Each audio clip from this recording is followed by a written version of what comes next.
자, 이제 2024년 새해가 시작한 지 벌써 며칠이 지났네요. 새해를 맞으면서 고난이 찾아온다고 많이 말들을 합니다. 그래서 이번 신년 특별 새벽 기도에서 고난과 기도 응답에 대해서 우리가 다양하게 살펴보았습니다. 참석하지 못한 분들은요, 우리 교회 홈페이지 들어가셔서 특별 예배란에 가시면은 이제 올라올 겁니다. 그걸 통해서 다시 한번 확인해 보시기 바랍니다. 그 말씀들이 2024년 우리 성도님들이 기도 생활, 특히 고난에 대처하는 기도 생활에 있어서 귀한 열매를 맺기를 바랍니다. 오늘은 신년 첫 주일 중에서도 다른 때와 조금 다른 각도로 하나님의 말씀을 한번 받아보고자 합니다. 보통 때는 표와 맞게 설교 제목도 거의 비슷하게 같지만은요, 이번에는 표는 좀 뭐 뚱딴지 같은 표 같고 설교 제목도 또 뭐 엉뚱한 것 같은데 이게 어떻게 되는지 평소와 다른 각도에서 한번 보자라는 것입니다. 요즘 우리나라가 세계적으로 운동선수 유명한 사람들이 많아졌죠. 뭐 손흥민 선수다, 이강인 선수다, 뭐 우리가 생각하는 것만큼 굉장히 세계적으로도 유명해진 것 같습니다. 그 선수들의 가장 큰 장점이 뭔가요? 그 선수들은 기본기가 아주 잘 잡혀 있다는 겁니다. 그리고 세계적인 선수들도요, 이렇게 운동을 하다가 어떤 중요한 경기에서 패배를 하든지 실패하든지 이런 때는요, 꼭 하는 행동들이 있습니다. 그건 뭔가 하면요, 기본기로 다시 돌아가는 겁니다. 마치 자기가 아무것도 모르는 양, 기본기로 처음부터 돌아가서는 기본기부터 다시 새롭게 시작을 하는 것입니다. 누가 시키지 않아도 자기 스스로 기본기 가지고 열심히 다시 한번 쌓아 올리고 다시 거기서부터 새롭게 출발을 해보고자 하는 것이지요. 신앙생활에도 바로 이런 것이 필요합니다. 고난의 때, 위기의 때는요, 그냥 우리가 그거 대처하기 위해서 버둥거릴 수도 있겠지만은 그보다 더욱더 기본기로 돌아가서 기본기 붙잡고 다시 새롭게 시작을 해야 되는 때다라는 것이지요. 자, 그러면은 이 중요한 때에 내가 기본기 붙잡고 그렇게 하다 보면은 내 문제는 어떻게 하느냐라는 걱정이 되시는 분들이 있을 겁니다. 그런 분들은요, 유명한 마태복음 6장 30절부터 33절까지 말씀을 몇 번 보시면 될 것 같습니다. 그러므로 염려하여 이르기를 무엇을 먹을까 무엇을 마실까 무엇을 입을까 하지 말라. 이는 다 이방인들이 구하는 것이라. 너희 하늘 아버지께서 이 모든 것이 너희에게 있어야 할 줄을 아시느니라. 그런즉 너희는 먼저 그의 나라와 그의 의를 구하라. 그리하면 이 모든 것을 너희에게 더하시리라. 아멘. 하나님 나라와 하나님 의를 먼저 구하면은 이 모든 것, 우리가 세상 살아가는데 필요한 모든 것 하나님께서 약속대로 더해 주실 것입니다. 그렇기 때문에 우리는 어려운 때일수록 차라리 운동선수들이 또 다른 어떤 여러 가지 많은 것에 있어서도 마찬가지지만은요, 어려울 때, 잘 안 풀릴 때 기본기로 돌아가서 기본기부터 다시 시작하는 것처럼 우리도 이제 고난의 때에 기본기로 돌아가서 한번 새롭게 시작을 하기 원합니다. 자, 그렇게 할 때에 하나님께서 우리에게 어떤 응답을 주실까요? 이런 말씀이 있네요. 에베소서 3장 20절에 하나님을 이렇게 소개합니다. 우리 가운데서 역사하시는 능력대로 우리가 구하거나 생각하는 모든 것에 더 넘치도록 능히 하실 이. 하나님께서는 우리가 기도하는 것만 아니라 기도하는 것에 더하여 응답 주시고요, 우리가 생각하는 것에도 응답을 주시는데 생각하는 것보다 더 해서 응답을 주신다라고 분명히 하나님을 소개하고 있습니다. 그러니까 우리의 중요한 문제들을 우리가 신경 쓰고 해 나가지만은요, 그러면서 시간을 좀 더 내어서 기본기도로 가서 기본기에 충실한 것, 이거는 굉장히 꼭 필요한 일이다라는 것이지요. 어떤 분들은 살아보고 이렇게 고백을 하시더라고요. 내가 주님의 일을 하였더니 주님께서 내 일을 해 주셨다. 이런 고백 좀 나와야 되지 않겠습니까? 내가 주님 일을 했더니 주님께서 내 일을 해 주셨다. 이 멋진 고백, 좀 우리 고백이 되기에 만들어야 될 것 같습니다. 자, 신앙생활의 기본기 중에 기본기는 뭘까요? 예수님을 본받는 것입니다. 로마서 8장 29절에 이런 말씀이 있네요. 하나님이 미리 아신 자들을 또한 그 아들의 형상을 본받게 하기 위하여 미리 정하셨으니. 하나님께서 우리를 구원하신 목표 중에 아주 중요한 목표 중에 하나가 예수님 본받는 것이라고 성경이 친히 우리에게 가르쳐주고 있습니다. 무슨 고난이 어떻게 닥쳐올지 모르는 2024년 시작하면서 어렵다는 때일수록 더욱더 기본기로 돌아가야 되겠는데, 기본기 중에 기본기, 우리가 다시 한번 확인하고 익혀야 되는 것은 바로 예수님을 본받는 것이다 하는 것이지요. 자, 그런데 예수님께서 하신 일이 너무 많습니다. 그거 어떻게 다 본받겠습니까? 그 중에 한두 가지라도 좀 본받아야 되겠는데, 올해 딱 한 가지만 목표로 세워놓고 본받는다면 어떤 것을 목표로 삼는 것이 좋은가라고 할 때, 작년부터 우리가 요한복음 살펴보고 있는데요. 요한복음 3장 4장에서 보여주는 예수님을 본받는 것이 가장 좋을 것이다 라고 말씀드리고 싶습니다. 예수님께서 니고데모와 사마리아 여인과 각 개인과 대화를 나누면서 그들을 하나님께로 인도하시는 내용입니다. 우리가 잘 쓰는 말로 하자면요, 예수님께서 니고데모 전도하시고 사마리아 여인 전도하시는 내용입니다. 놀랍게도 예수님께서는요, 대중적으로만 크게 사역하신 것이 아니라 개인과도 사역을 많이 하십니다. 우리는요, 신앙생활 하면서 어려서부터 너무 많이 듣다 보니까 그냥 4,000명, 5,000명 이런 데만 너무 익숙해져 있는 것 같습니다. 그런데 요한복음은요, 우리에게 뭘 가르쳐 주는가 하면은 예수님께서 각각의 개인들과 정말 대화를 많이 하시고 각각의 개인들에게도 정말 말씀을 많이 전파하셨다는 겁니다. 그걸 처음부터 보여주는 게 뭡니까? 1장에서부터 나다나엘이 개인적으로 예수님 만나면서 그렇게 진행되는 모습을 보여주고, 3장에 니고데모 나오죠. 4장에 수가성 여인 나오죠. 그 다음에도요, 앞으로도요, 요한복음에는 수없이 많은 개인들이 예수님과 만납니다. 예수님과 대화를 합니다. 그래서 예수님께서는 우리 모든 사람들을 한꺼번에 이렇게 하시기도 하지만 대중사역이라 그러죠. 각 개인을 따로따로 이렇게 만나서 사역도 하시는구나라는 것을 우리가 확인을 할 수가 있습니다. 자, 그러면은 예수님을 본받는 데 있어서 가장 중요하게 본받아야 되는 것이라고 소개되는 것은 요한복음에서 뭔가 하면은 개인에게 대화하시고 개인에게 전도하시는 것이다 라는 거죠. 그 모습이 가장 잘 나타난 부분이 요한복음 3장 4장입니다. 자, 그러면 다시 또 한번 확인해야 되겠습니다. 우리가 예수님 본받는 데 있어서 첫 번째로 삼을 정도로 그렇게 개인에게 전도하는 것이 중요한가라는 것입니다. 개인에게 전도하는 것이 왜 중요합니까?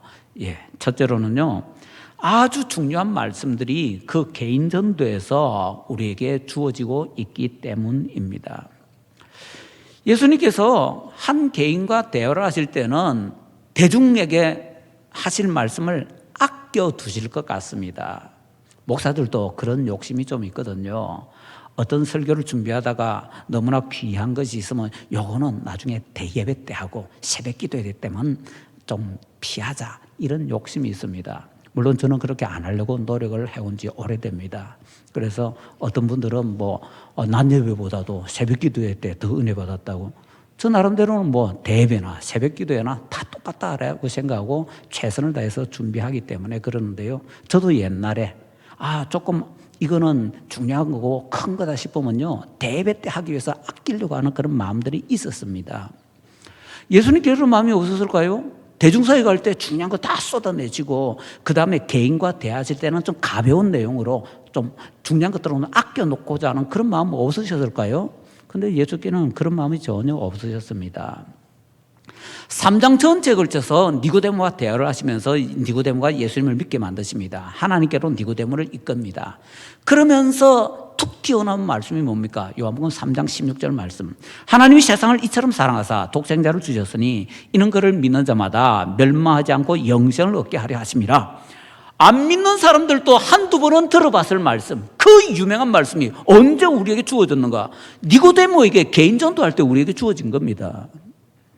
그리고 또 4장에서는요, 4장 전체에서 수가성 여인과 예수님께서 계속 대화를 하시면서 여러 가지 하시고 그 여인으로 예수님을 믿게 만드십니다. 그러면서 그 대화 가운데 어떤 말씀이 나옵니까? 4장 24절, 그 유명한 말씀이 나오지요. 하나님은 영이시니 예배하는 자가 영과 진리로 예배할지니라. 이 중요한 말씀이 언제 튀어나오는가 하면요, 사마리아 여자 전도할 때 나온 말씀입니다. 그러니까 우리에게 너무나 중요한 말씀들이 언제 많이 쏟아져 나오는가 하면 예수님께서 개인전도할 때 막 쏟아져 나오거든요. 이건 뭘 가르쳐 줍니까?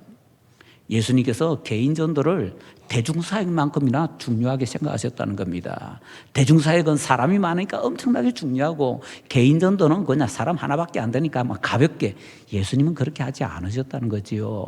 오히려 개인적으로 대화하실 때 엄청나게 중요한 것을 쏟아 부으시는 모습을 볼 때에 얼마나 개인적으로 전도하는 것이 중요하면 이럴까. 그래서 예수님을 본받으려면 예수님의 이런 자세도 꼭 본받을 필요가 있다라는 것이죠. 그 다음에 두 번째로는요, 개인 전도가 하나님의 최고 중요한 뜻이기 때문에, 그래서 예수님 본받는 데 있어서 첫 번째가 바로 한 사람 한 사람에게 전도하는 것이다 라고 말씀을 드릴 수가 있습니다.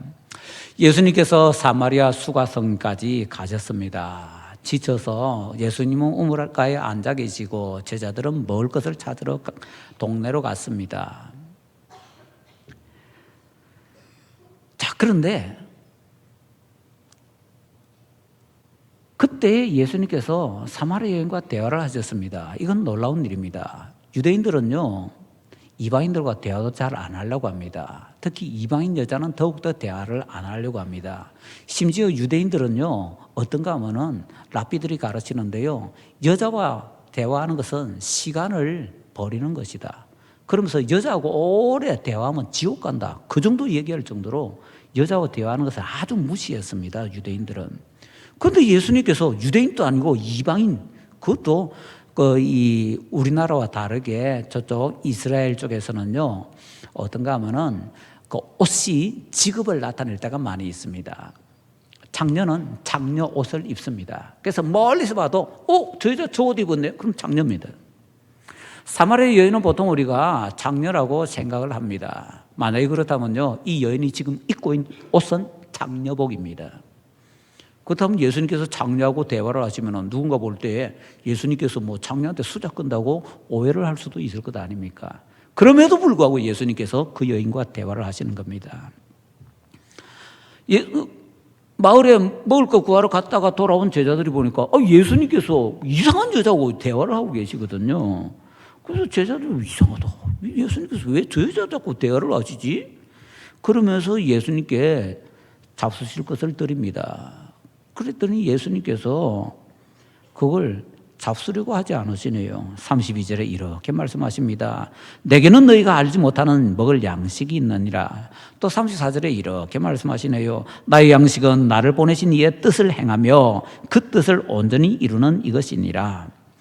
예수님께는 제자들이 모르는 하늘 양식이 있는데 그 하늘 양식은 뭔가 하면은 하나님의 뜻을 이루는 것이다. 이렇게 지금 말씀하시고 계시는 것입니다. 궁금해집니다. 우리가 하나님의 뜻 말을 잘하는데요, 도대체 하나님의 뜻이 뭡니까?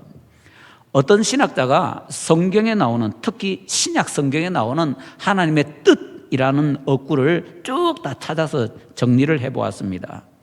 그리고는 이렇게 정리합니다. 신약 성경에 나오는 하나님의 뜻이라고 할 때 뜻들이라고 되어 있는 것은 하나도 없다. 모두 다 단수, 하나다. 하나님의 뜻 하나만 얘기한다. 딱 이렇게 정리합니다. 그럼 궁금해집니다. 하나님의 뜻 하나만 딱 얘기하니까 그럼 그 하나님의 뜻이 뭐지? 그랬더니 그 신학자는 이렇게 정리합니다. 신약 성경에서 가르쳐주는 하나님의 유일한 한 가지 뜻은 세상을 구원하는 것이다. 다시 말하면요, 하나님의 유일한 뜻은 전도를 통해서 영혼을 구원하시는 것이라고 신약 성경 전체에서 가르쳐주고 있다라는 것입니다. 바로 그렇기 때문에 예수님께서는 전도로 사람을 구원하는 것이 예수님의 양식이라고 말씀을 하시는 겁니다. 그때까지 제자들은 예수님을 따라다녔습니다. 보았습니다. 그래도 그들은요, 예수님께서 그런 양식 드시는 것을 몰랐습니다. 우리도 마찬가지입니다.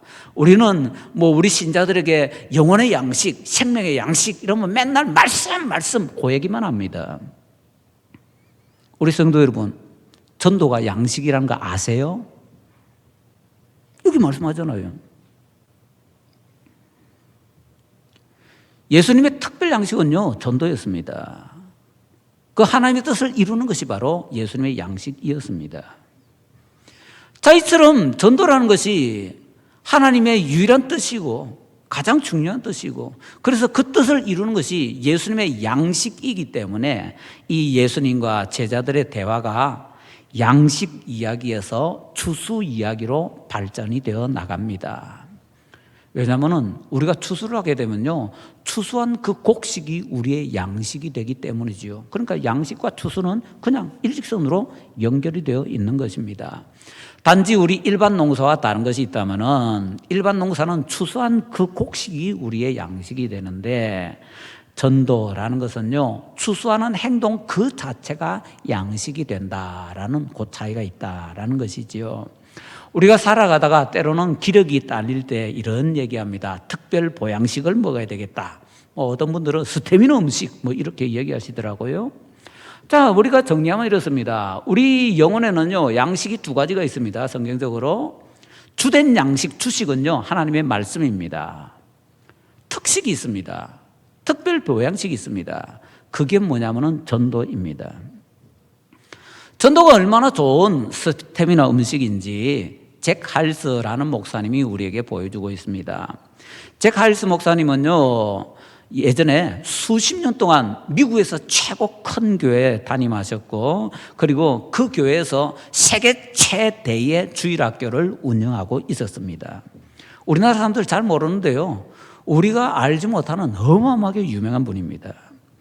그 잭 할스 목사님이 텍사스에서 목회할 때 한 번은 어떤 집사님하고 아주 심하게 다투었다고 합니다.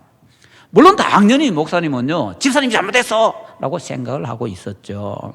그런데 어느 날 목사님이 전도하러 가는데 그 집사님이 따라갔습니다. 이렇게 서로 싸웠던 사람이 같이 전도한다고 같은 길을 가니까 어떻겠어요? 길에서 가면서 얘기하다가 또 길에서 서로 싸웠습니다. 그렇게 한참 싸우다가 이런 말을 툭 내뱉습니다. 목사님, 어젯밤에 했던 설교는요, 내가 지금까지 들어본 중에서 제일 형편없는 설교였어요. 그랬더니 목사님이 대답합니다. 집사님이 눈곱만큼이라도 지각이 있다면은 하나님께서 별 위에 내 정도의 크기라도 집사님에게 뇌를 줬다면은 어젯밤에 가르쳤던 진리를 제대로 깨달았을 겁니다. 그랬더니 집사님이 또 한수 더 뜹니다. 목사님, 내가 하나님 사랑 안 하면은 지금 목사님이 이 전도하러 가는 거 내가 같이 가지도 않을 겁니다. 그랬더니 목사님이 대답합니다. 집사님, 나는 집사님하고 같이 갈 필요도 없어요.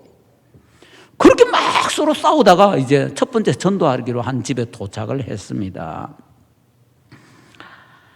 둘이 끝장났죠. 끝장난 사람들이 전도하러 가다 더 끝장이 났습니다. 근데 전도하러 가서 배를 누르니까요, 어떤 사람이 잠자다가 잠옷 차림으로 슬리퍼 질질 끌고는 현관문으로 나왔습니다.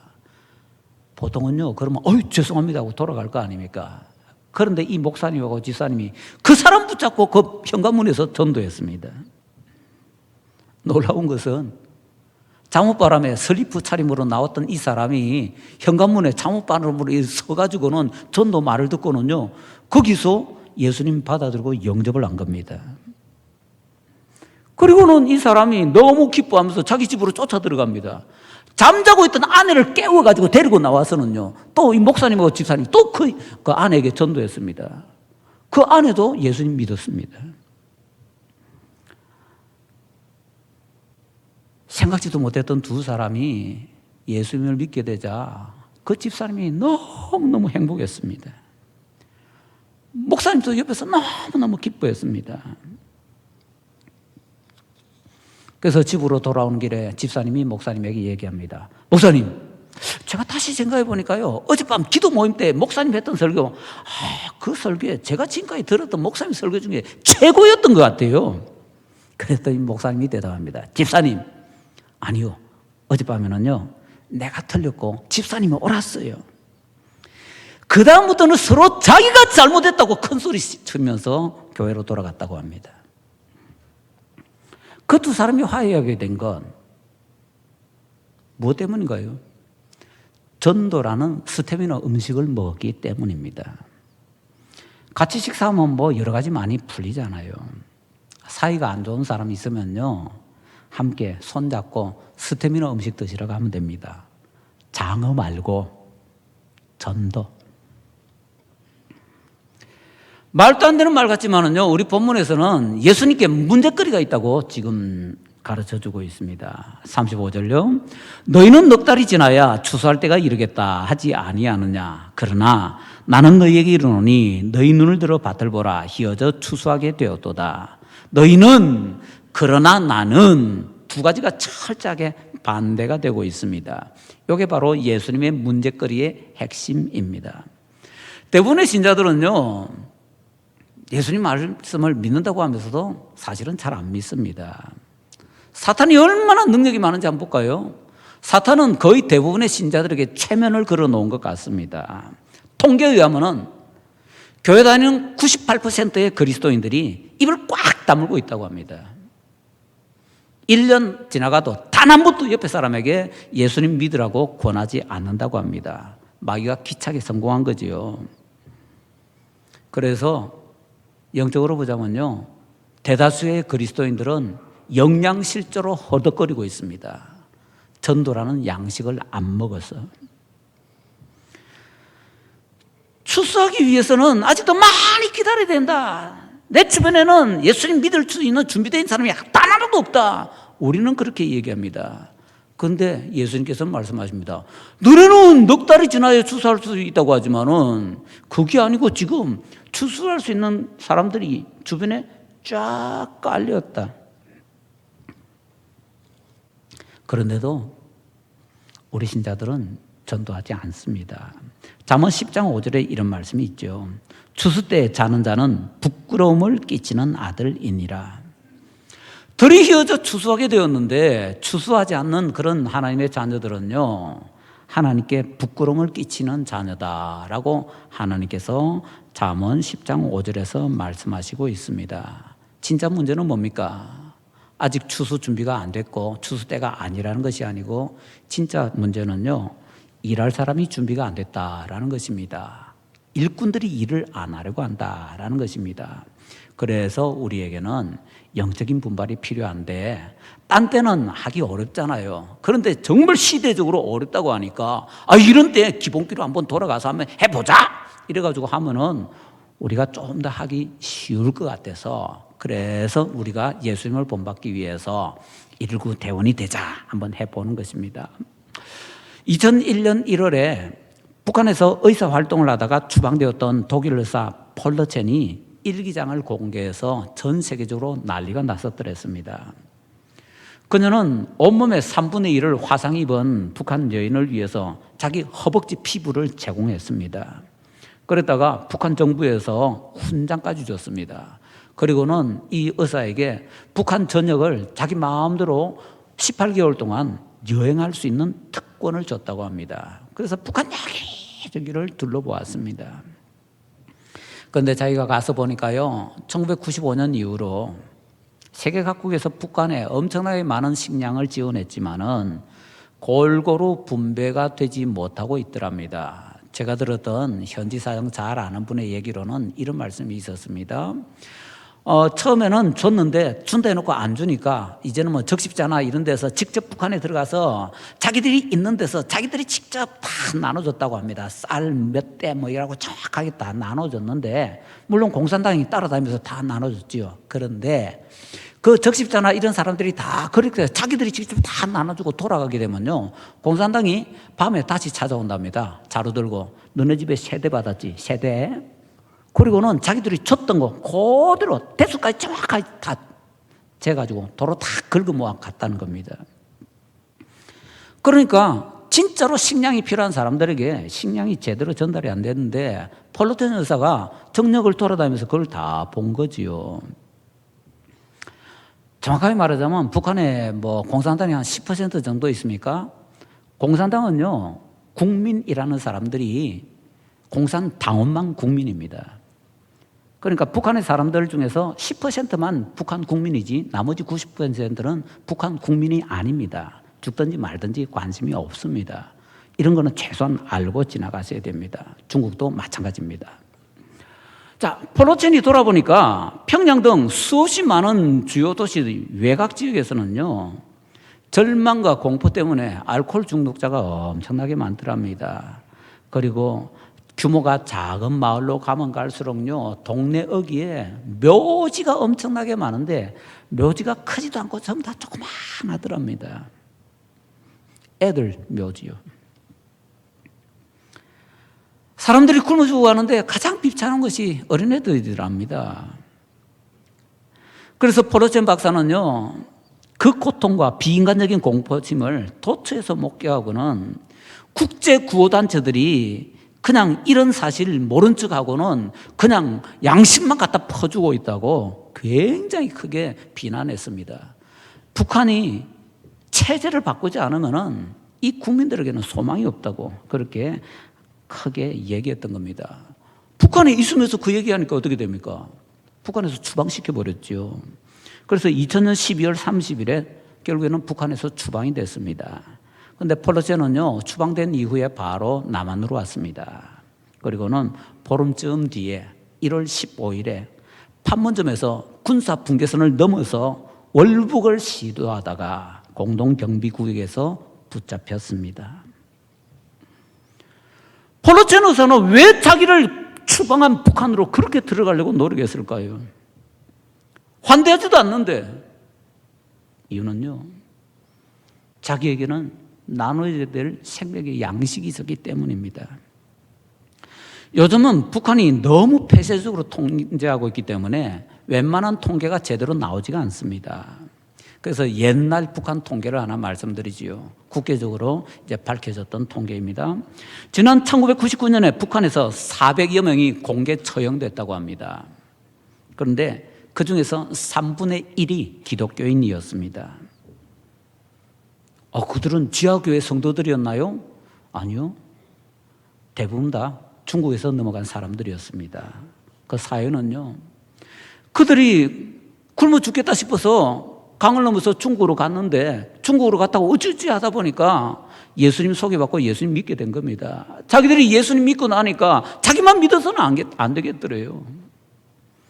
그래서 나 성경책 좀 달라고. 그래서 성경책 싹 짊어지고는 목숨 걸고 북한으로 도로 들어간 겁니다.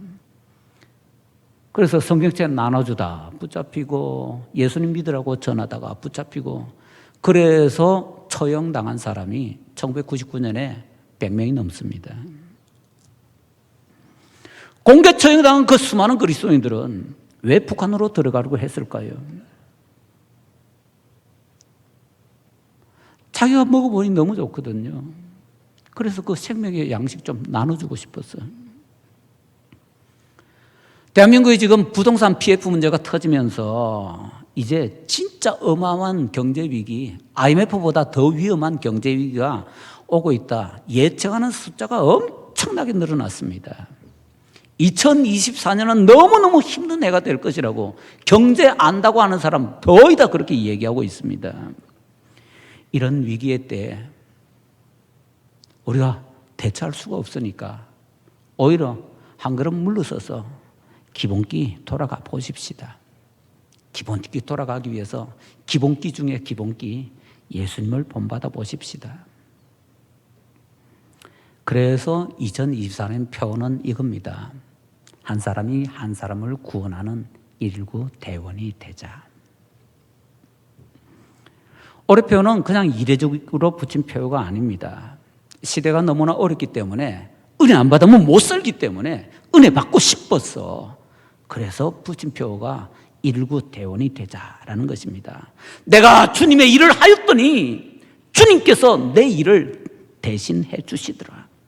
이 고백 한번 해보자라는 것입니다. 2024년에는 예수님의 문제거리가 아니라 예수님의 해결책이 되기를 원합니다. 많이도 말고 한 사람이라도 전도해서 예수님을 본받아 보도록 하십시다. 그러면은 내가 먼저 하나님의 나라와 하나님의 의를 구했기 때문에 나머지 모든 것을 하나님께서 약속의 말씀대로 친히 더해 주실 것입니다. 119 대원 아마 쉽지 않겠지만은 그래도 1년 동안 한 명 정도 한번 목표 가지고서 내가 해보기 위해서 노력하게 되면요, 전도하려면요 말씀 봐야 됩니다. 전도하려면요 기도해야 됩니다. 전도하려면요 정성 쏟아야 됩니다. 전도하려면요 헌신해야 됩니다. 내 모든 것이 거기에 다 쏟아 부어지게 되거든요. 바로 그것을 통해서 다시 한번 우리가 새롭게 변화되어서 하나님의 은혜 충만하게 받을 수 있는 우리 모든 성도님들 되시기를 예수님 이름으로 축원합니다.